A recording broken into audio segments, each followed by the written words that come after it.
कापूस सोयाबीनसाठी हेक्टरी 5,000ची मदत. सरकारकडून एकूण 4,194 कोटींची तरतूद.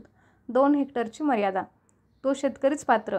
राज्यातील ज्या कापूस व सोयाबीन उत्पादक शेतकऱ्यांनी 2023च्या खरीप हंगामामध्ये ई-पीक पाहणी ॲप पोर्टलद्वारे लागवडीची नोंद केलेली होती, असे नोंदणीकृत शेतकरीच या अर्थसहाय्यासाठी पात्र ठरतील. ई-पीक पाहणी ॲप पोर्टलवर नोंद असलेल्या क्षेत्रानुसार अर्थसहाय्य दिले जाणार आहे. मदतीची रक्कम शेतकऱ्यांच्या बँक खात्यात जमा केली जाईल. मागील वर्षाच्या खरीप हंगामात आंतरराष्ट्रीय घडामोडी आणि अन्य कारणांमुळे कापूस सोयाबीनचे दर घसरले होते व त्याचा फटका शेतकऱ्यांना बसला होता.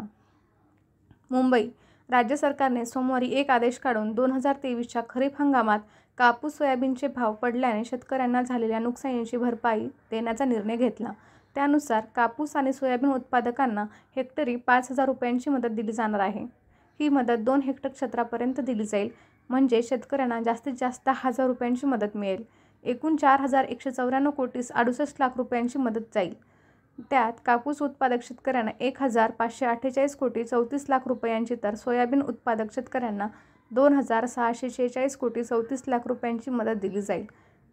0.2 हेक्टर वा त्यापेक्षा कमी शेत जमिनीवरील कापूस सोयाबीनचे बाजारमूल्य पडल्यामुळे नुकसान झालेले असेल तर सरसकट 1,000 रुपये मदत दिली जाणार आहे.